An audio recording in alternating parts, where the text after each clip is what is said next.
Welcome back, my friendly friendlers. Sunrise at Key West. I decided I'll do a little time lapse because it was so nice while I research my daily activities. I wanted to go out and obviously drive down to the buoy, to the famous 90 miles to Cuba buoy, which they moved somewhere, and now you can't really drive to it with a motorcycle, but I did my best. I went there. I checked it out. There was a huge lineup of people wanting to take a picture, and so I just walked by, took a quick picture, and made my presence known.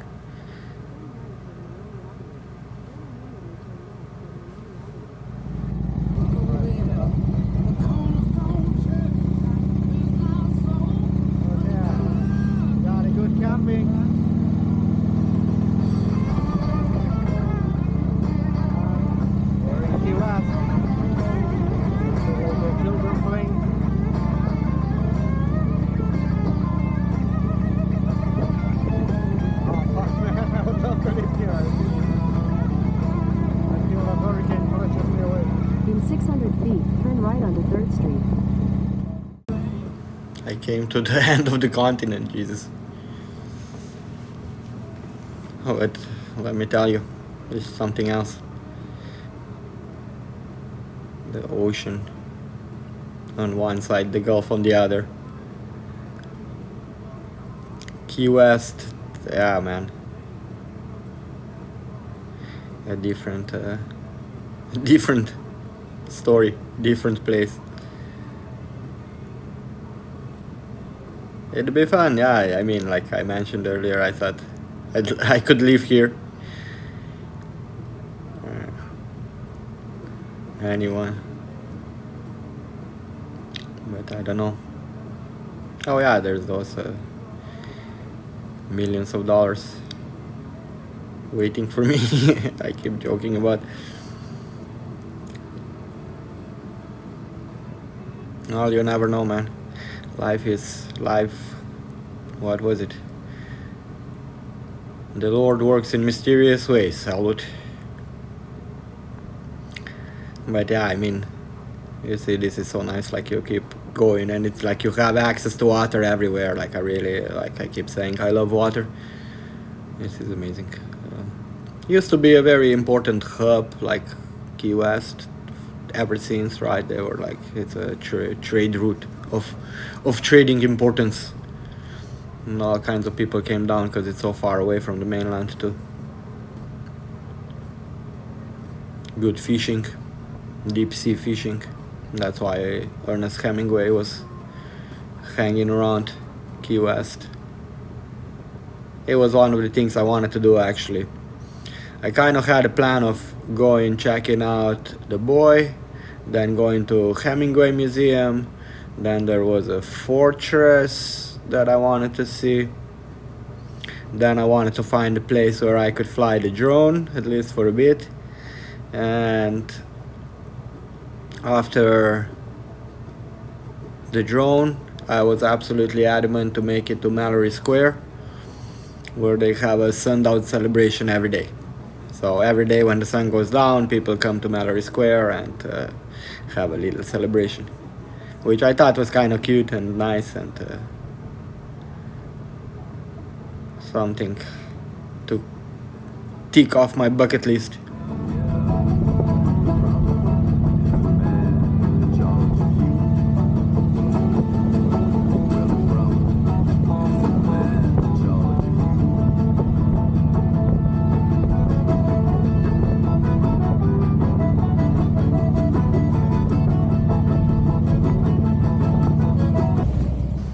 Yeah, being there in the Key West really like kind of gives you that explorer feeling. Like I, for a moment there, especially later on when I walked through the Hemingway's house, I had that feeling. I felt like an explorer. I totally understood his thingy, and I understood also how artists get pulled into like environments like this, because you need some stimulation. stimulation to get the inspiration. So this is on my way to that buoy, 90 miles to Cuba, I believe, somewhere down there where all the people are walking. But as you can see, like, it used to be, supposed to be, I don't know, from my research, it used to be you could park like your motorcycle right in front of it. And maybe, in all honesty, if I got up really early, came here before the sun came up, like, maybe I could sneak my motorcycle in there, but that was a little bit of a tall order for my 20-hour days at this point. So that's where you can see the buoy in the distance. Found me a decent parking spot. I went to walk around a little bit just to get the lay of the land. Found Hemingway's house and so on.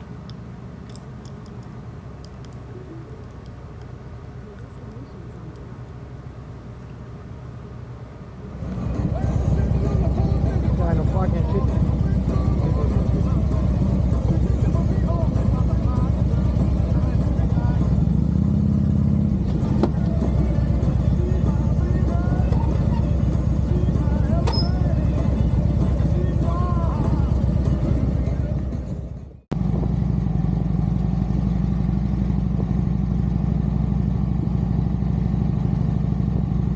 The sun was killing me. I had to get a hat. I overpaid for this hat, but it's super cool and it matches my shirt. And I'm going to go check out. I wanted to see the Hemingway Museum. And that was the bus.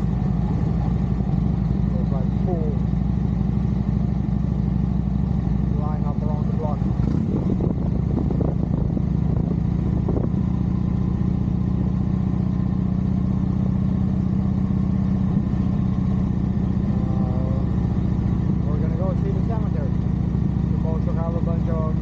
Funny inscription. You asked it like a really chill town with a great sense of humor. That's why Hemingway liked it here too. I could get used to it. But you know, those days are gone. Like all the artist clubs became like commercial. Super expensive. So the artists can't afford to stay there anymore. The light, turn right onto Truman Avenue. Yeah, I'm paying freaking 125 for 30 bucks. For camp. That's what falls. Decent hotel. I paid 100 a day in for a hotel in Rhode Island for New Year, for around Christmas. And it was a decent hotel too. It wasn't cheap hotel. On some river very close to downtown. I was 100 bucks, 111 bucks a day. Canadian. And here I'm talking 125 US for camping a day. So, you know what I mean? Everybody likes the artists, but nobody likes to pay them. Yeah, there used to be a cool program in Slovenia. I mean, you didn't really, like, you're not gonna get rich off of it, right? But you got a little money every month support if you were an artist, and you could claim a status of independent artist. That was kind of cool, I thought. Because like here in the West, it's like dog-eat-dog situation, right? Like I don't know, yeah. I mean, like, don't get me wrong, like, I never considered myself an artist. Everybody else told me, oh, you're an artist, you're an artist, and I don't honestly know if they were saying that because they were making fun of me or whatever, I don't know. But I do a lot of artsy things, and I do them just because, I don't know, I have to do it. I feel like doing it, and I go and do it. Maybe I'm a little impulsive with my decisions. But you know what, like, the only way to do anything is just to do it. You gotta go and do it. So yeah, I was on my way to see the cemetery. That was kind of cool. I was walking around the cemetery a bit. They have a lot of like funny things they put on the gravestones, because Key West is like full of jokers. It's always been, they have a funny way of being and a good sense of humor, a little sarcastic. And another cool thing about Key West is, like, at some point they declared independence from the US. They called it the Conch Republic or something like that. And then I think they surrendered afterwards and asked for international money support. I mean, they surrendered after like a day or something, and then they asked for the international money support. But I mean, there was a whole, like, the idea behind it, right, was the mainland America didn't really care about them. The way the federal stuff works in the States is a little weird, because obviously some states are doing way better than the others, right? But then I don't know if there's any kind of equalizer for that. You're on your own, but there is some kind of federal overreach for certain things. And this was a cemetery. It was kind of like a New Orleans cemetery, right above ground, most of it. I saw some cool places, but I kind of felt weird. I didn't want to, like, either I lost the footage or I didn't want to do it on the graveyard, because I felt a little weird about it, like taking videos of the graves. I feel like the dead deserve some peace. But I got a few pictures and I hung out at some crypt.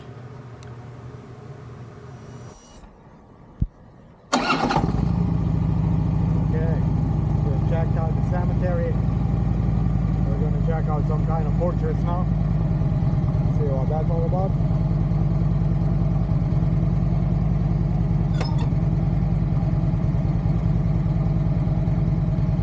And then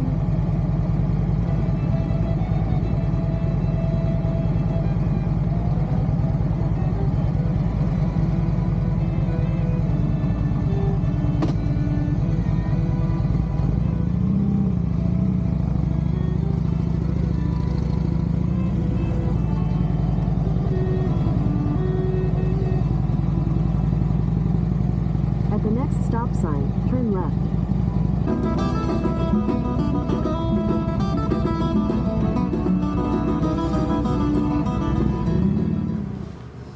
I just kind of wanted you guys to see the Keys a little bit, like ride around with me, because it's a very beautiful place. Like it's again, guys, I keep saying it, and I will keep saying it throughout the whole series and my other travels around the United States. United States are like, there's some of the prettiest places and some of the craziest places you can find, you know. But in general, there's a lot of green. Like there's a lot of, like, you see like how every house has a tree everywhere. Like, I don't know, man. It's nice. I like it.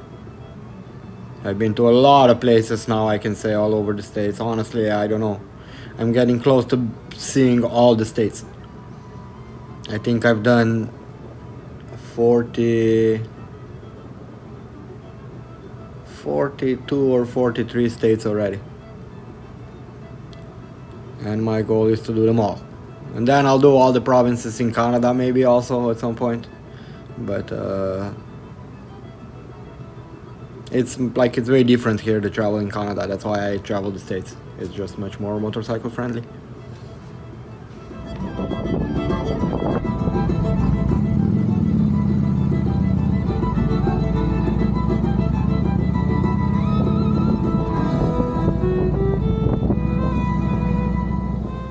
So my next stop was going to be this fortress, where, I don't know, the fortress is open to public. You can walk around. They have some exhibitions and stuff. And you can see, oh, they have a largest collection of military cannons, like the old ones. and some nice views there from the fort. And then there's an awesome beach there too. Like that was when I researched, supposed to be the beach where the locals go, because it's like a little bit away from all the hustle and bustle, and it's a kind of a peninsula where again one side is Atlantic or whatever, the other side the Gulf. And so then one side is okay to swim and one side is too dangerous actually to swim, because the currents are so strong that it can pull you under, over. I don't know, like this is crazy, man. The beaches there, this is not like I'm used to back home in Croatia. You go to the beach and it's like Lake Ontario. The ocean is something else, my friends. I mean, you see lots of people like playing in the water and all that stuff, but it's not like the currents are dangerous, right? And you have all kinds of sandbars and you name it. I don't even want to start talking about the other dangers like sharks and jellyfish and all that stuff. Like, so, yeah, it's nice, but you gotta respect the nature too. It's not the same. Like, what I'm used to is like very nice, warm, clear water in Croatia, like, and you can just play in it, swim in it, do whatever hell you want, because there's no sharks. Maybe like here and there a shark comes in from following a ship, right? But generally not really. So now I think I'm already in that like area of that fort. There was like a big port for tourists with some giant cruise ships, which is why I learned later I couldn't make it to the actual, I didn't make it, the Hemingway tour was too busy in the morning, because supposed to be a whole bunch of tour ships come, and then the Key West gets filled up through the day. But then the crowds kind of thin out a little bit towards the evening, because the cruise ships leave around 4 or 5. You gotta go back to the ship, and that's when only the people that are staying at Key West, right, stay. Either people that are living there or people that stay there for vacation. I mean, to live in Key West, man, I really like, I don't know, man. You gotta be incredibly smart, business-wise, I mean.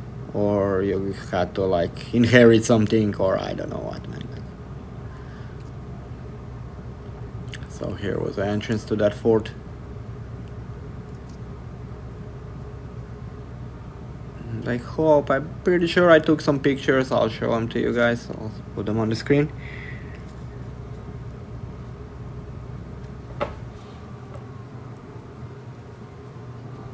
There you go. We'll take 450 out of 5. There, can keep it to 50 cents. It's okay. Thank you. Am I going to be able to find some kind of cold drink, or better pick it up here? Nope. Go over here to the cafe. Okay. They've got a full bar and a whole lot of good stuff. Awesome. Thanks.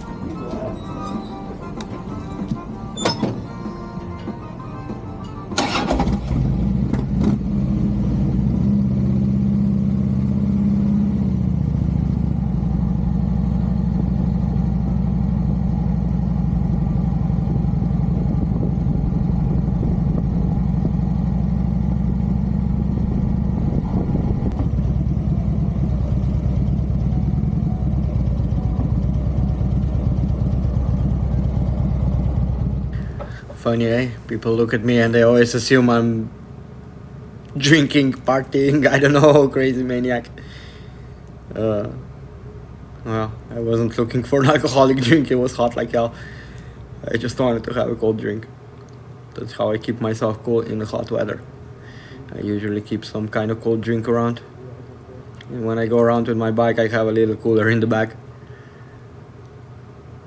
A cooler bag where I keep a few cold drinks to stay cold, or I throw some ice in there. I parked close to the fortress, went to check out the fortress, and then I went down to the beach. It's so nice out here, I just don't want to We can go anywhere. I'm loving it. Nice place. Fuck, I don't know when I'm gonna be able to come back, if ever. But it was definitely worthwhile riding out here. Let's go find a drone spot. Oh my god, that swim was refreshing. I loved it. Perfect temperature water. Feels so good. Now let's see. I always see my buddy riding around with a hat. Let's see if it works. I'll give it a try. I can't take it anymore. The sun's killing me, man. I can't be in the sun all day blasted like in my head. I mean, I can. But it feels a little fucked up by the end of the day. The other day through the glades and then down here across the bridges. Unreal. Unreal. Very beautiful. But the sun was blasting me like this. But I managed. Just gotta stop from time to time, have a cold drink, and keep going. It's essential you stop in the shade.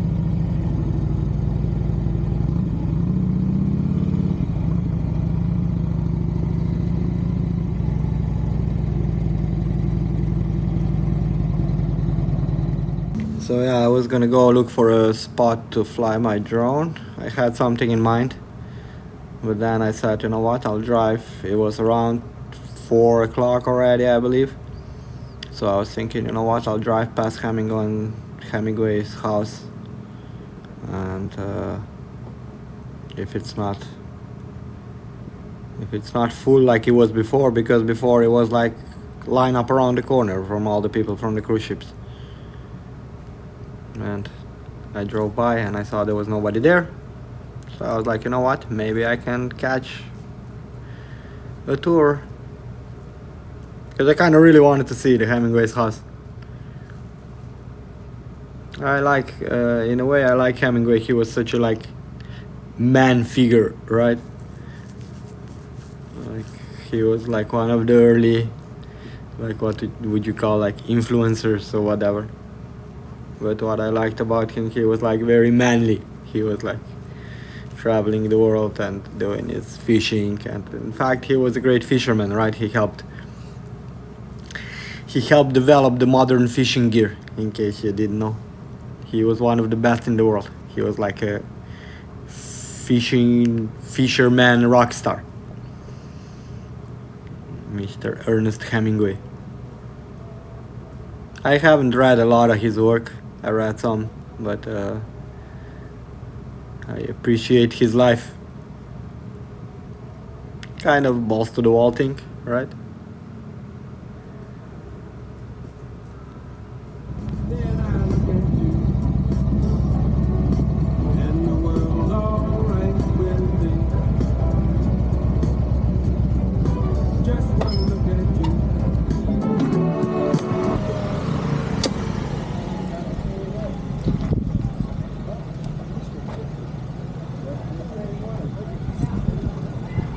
Okay, maybe we catch the Hemingway. Everything has a story here. There's so much history. So if you have questions, Scotty, please just ask. We squeeze as much as we can into the half an hour that I get here, but you can hold pictures. What? You can pet the cats. They love the attention. We just never pick them up. It doesn't end well for any of us when we pick them up. Trust me. Terrible window placement for the bathroom. I hadn't solved that yet. But this corner here is important. Ernest had a catwalk built. Now it's for people. Went from here to the studio. So when he woke up at dawn, he could run across and type the instant he woke up every day. He was obsessively dedicated to that morning schedule, and he was worried to forget an idea, or forget an idea, when he went down the stairs before he could get to his typewriter. Then around here we have the lighthouse. Great shot of the lighthouse. You turn this corner. Well, they did. The first one blew away in a hurricane. They only moved it about 30 yards. This is the big factor. This was still the shore at that time.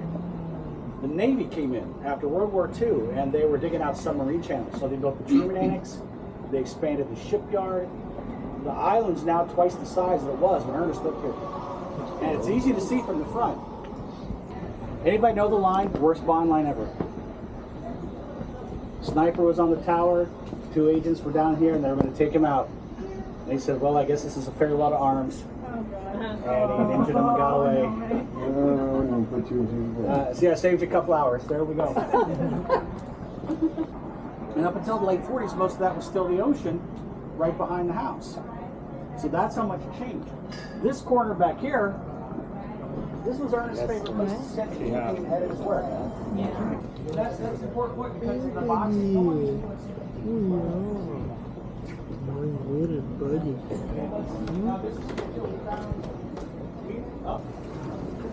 I swear this is true.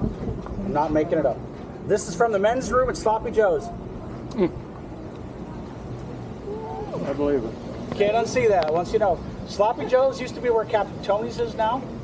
When the rent went up, they had a big moving party. Ernest figured he'd spend a fortune down that drain. He'd more than paid for it, so he took it out of the trash. He put it in the yard because Pauline was bugging him for a fountain. It's not the repurposing she wanted. So she disguised it with the olive oil jar and the tile. She loved tile.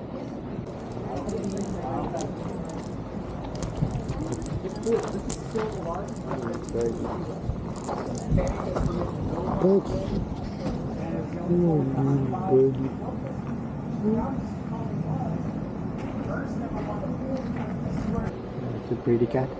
Did you get the paws? Oh, They have a six- yeah, I know, So in case you didn't know, these are famous cats, right? They've been around since Hemingway's time. Hemingway had a cat with 6 toes because they were famous fishing cats. Just give me 1 second, man. You're good, brother.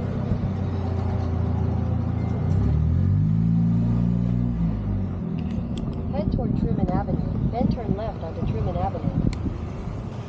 And the reason I got so excited about Hemingway, right, is I learned about Hemingway in school also back in Europe, in Slovenia, and one of the reasons was he spent time as a war correspondent during World War I think, in Slovenia, there on the Socha front between Slovenia and Italy. There was a big ass crazy battle going on and he was there. And I think he wrote some books about it too. Farewell to Arms or something. Maybe not. I don't know, I don't remember. It's been a long time since I was in school.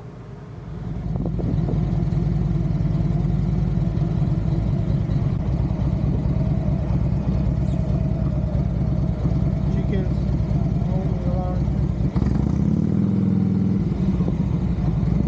Protected.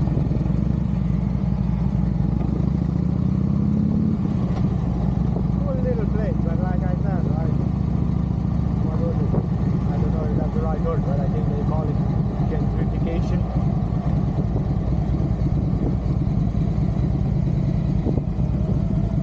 I've been to so many places in the last few years. I tracked down so many places, buddy.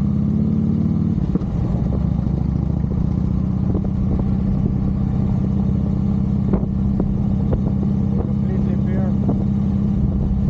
The tourist places, only the old people can still afford. I come in, I find a deal in a hotel for $100 a day, or I pay $150 for camping for fuck's sake, for a couple of days, just so I can see the place. So I drive over a half hour out of town at 5 o'clock. Mind you, I want to be back by 7:40. I drive out there. There was like, you know, it's very difficult to find a spot where you can fly a drone. I have to keep checking this airspace and apps and all these things. And then not only that, then there's the wind too, right? So the wind can't be more than 10 meters per second gusts. I mean, if you feel the wind moving you when you get a gust, right? If it moves you on your feet, it's most likely too much for the drone.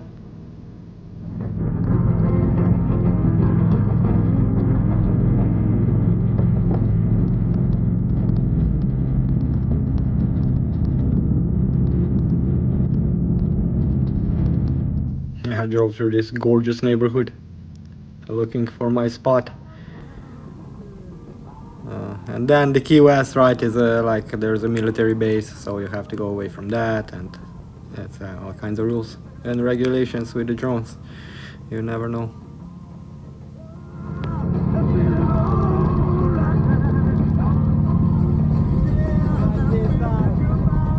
This is fucking great. All these houses have a little lagoon.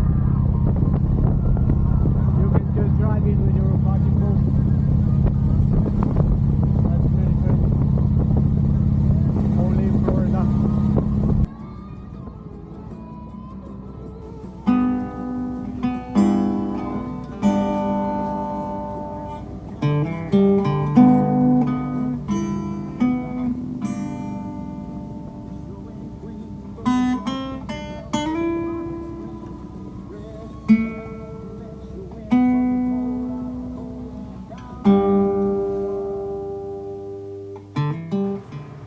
Then back in the 1800s, Key West became one of the richest cities in America, for a pretty unusual reason at that too. It was the shipwrecks. These waters are beautiful, but they're treacherous, shallow, unpredictable, and full of reefs. Before modern navigation, ships used to run aground out here constantly. And the wreckers of Key West made a living racing out to sinking ships, trying to salvage cargo before it disappeared beneath the sea, then selling it back to them at 4 times the value. Some became incredibly wealthy doing it. It was in fact the guy that built the house where Hemingway lived, was a shipwrecker, and that's how he made his fortune. But he didn't have any heirs, so that house sat empty there for 40 years. And you can almost still feel that strange mix of survival, hustle, freedom drifting through the islands today.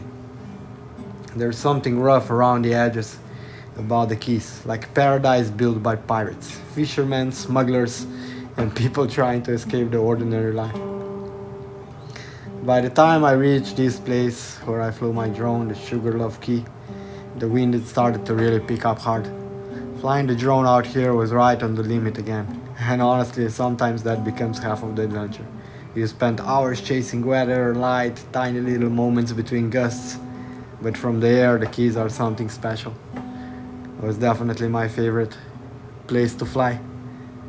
Thin ribbons of land floating between 2 massive bodies of water, connected by bridges stretching towards the end of the continent. And the end of the road, the Key West, was slowly getting ready for the sunset. And the Key West always had a rebellious streak too. In fact, for a brief moment in 1982, the island actually seceded from the United States and declared itself the Conch Republic. It started when the US Border Patrol set up checkpoints on the only highway leading into the Keys, stopping cars and creating massive traffic jams. Locals were furious. They said the government was treating the island like a foreign country anyway. So the mayor of Key West decided to lean fully into the insanity. He held a press conference, declared independence from the United States, and officially created the Conch Republic. Then, in true Key West fashion, they immediately declared war on America by hitting a man with a loaf of Cuban bread, surrendered 1 minute later, and asked for foreign aid. And so, somehow, that weird little protest became part of the identity of the Keys. Because places like these have always attracted people who live a little differently. Writers, fishermen, musicians, smugglers, drifters, sailors. People who just don't fit. Maybe that's why the Key West feels so different from the rest of the Florida. Out here, the edge of the country starts feeling like its own world, man.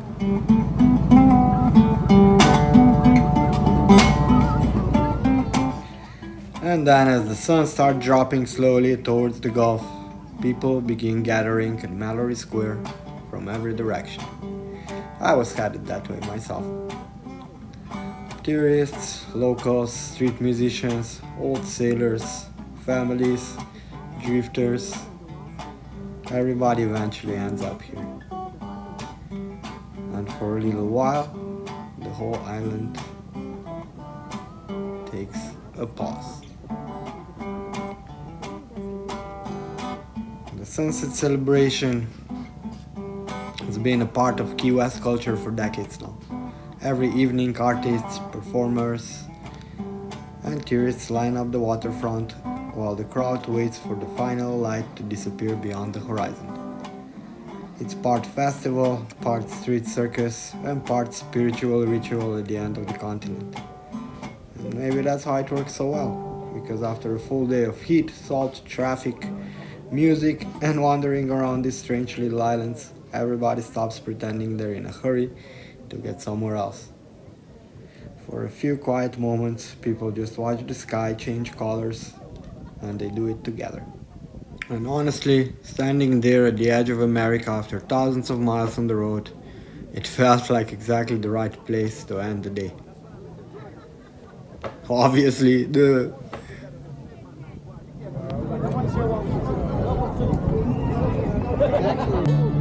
And as I make a wish for my father's grave, I swore no child I bore would be a slave. Now won't you help to sing these songs of freedom?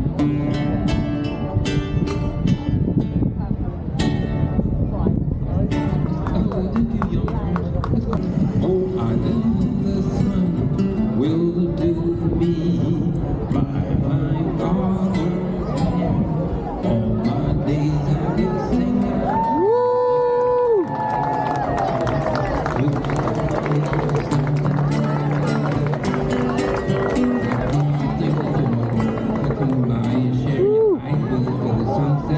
And your ears for the music and of course those green flashes, those tourist tips are greatly appreciated. I'm going to be here for a little while with some music from an after sunset sky. There should be some nice color in the sky in the next few minutes or so. So you might want to keep your eyes out on the horizon.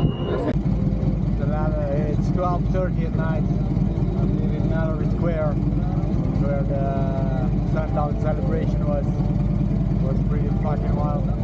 I mean, there was a lot of people and everybody clapped when the sun went down into the sea. Now I'm gonna see if I can make my way across the Duval Street. It's the famous street here in Key West where everybody parties. And right now everybody's fucking waiting. Let's see. So I gotta be careful. I gotta pay attention. I'm not wasting. I got one drink. Just one. One Corona. Small beer. We'll have a 18-minute drive home. I have to piece all the fucking nuts.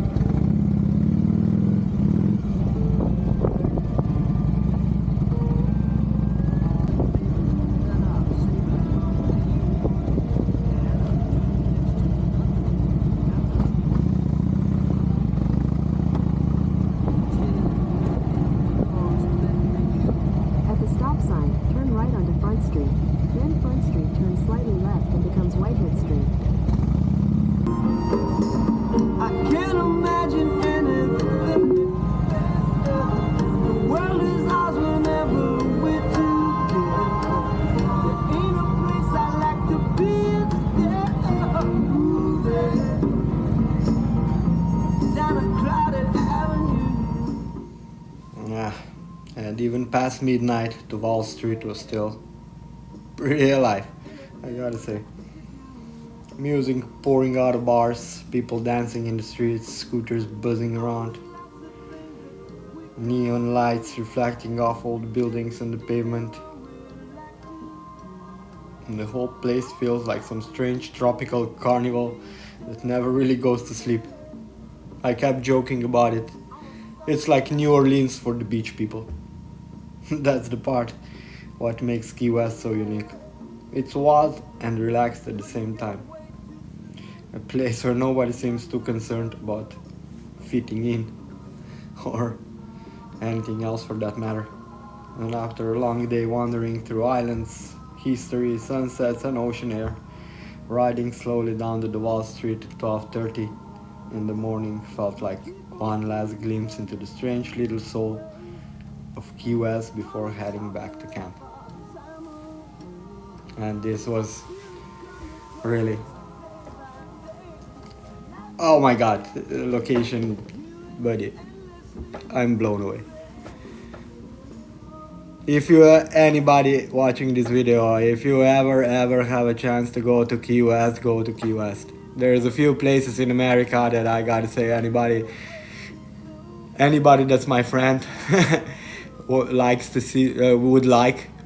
There'd be Key West, New Orleans, maybe even Rhode Island, honestly. And then I don't know. Florida's kind of nice. There's some places other in Florida, but like I think New Orleans, Key West, Rhode Island, and Clarksdale. Those would be probably my top picks for anyone who likes me or is my friend. Put them on your bucket list right now.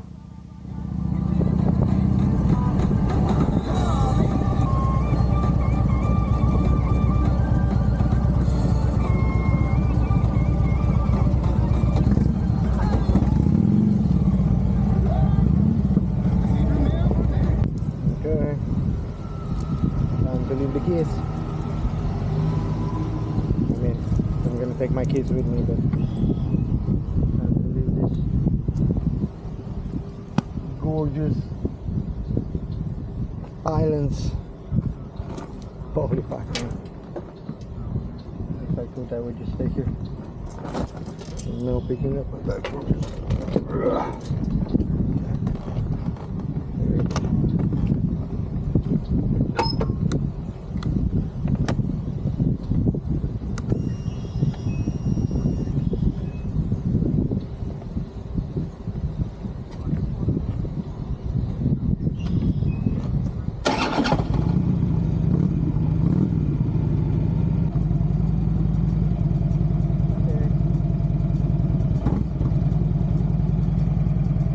Choice, but by necessity.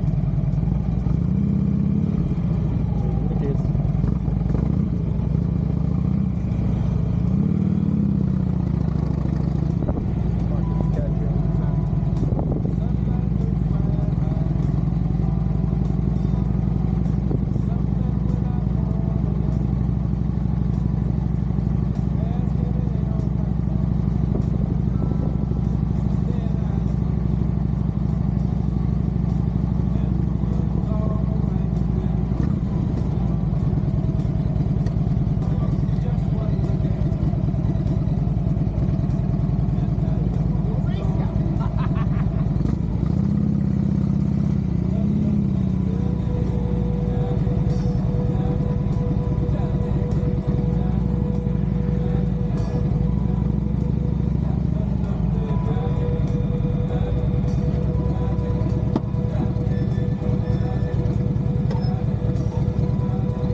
When the day that la-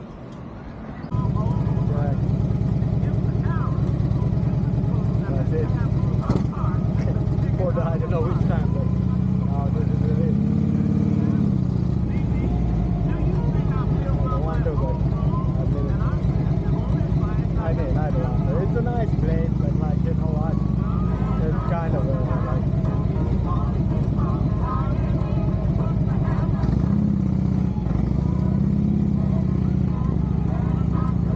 fantasy place. But then I'm going to Miami now, and two of my really good friends from back in Canada moved there. And they're both architects and they're doing great.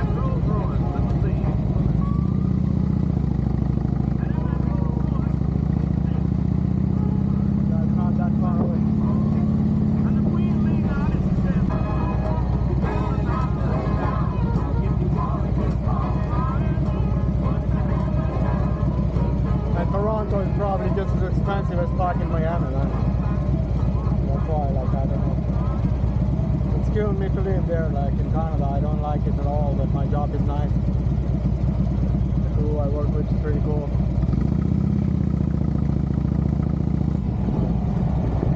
Getting tired of it.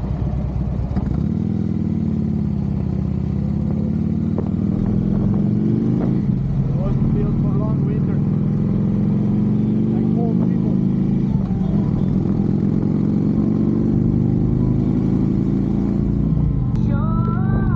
But my journey's long. Yeah, I gotta be alone. Gotta get what's on. Get what's on. Oh yeah, get what's on.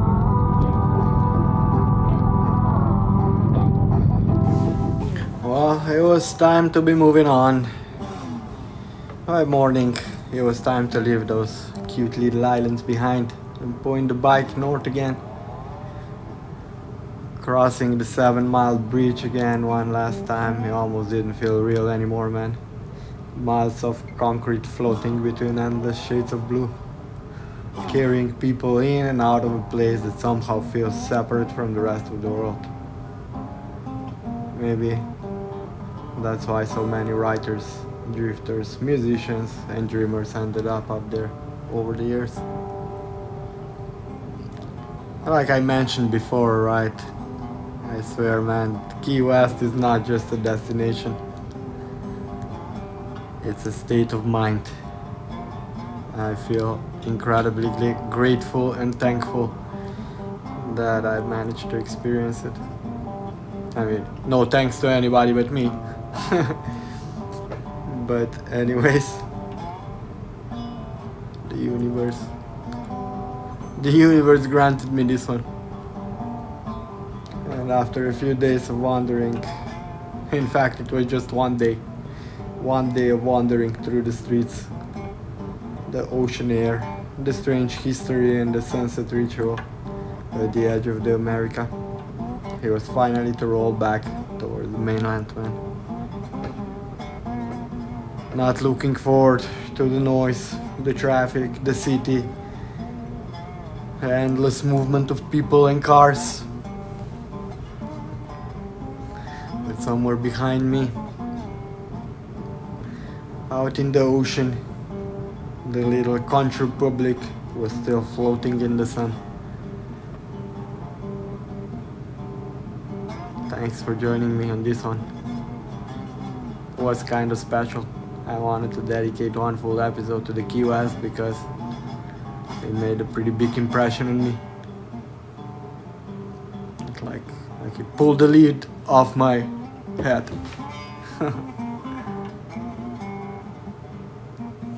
If you're thinking about going, do it. Take the plunge and go for it.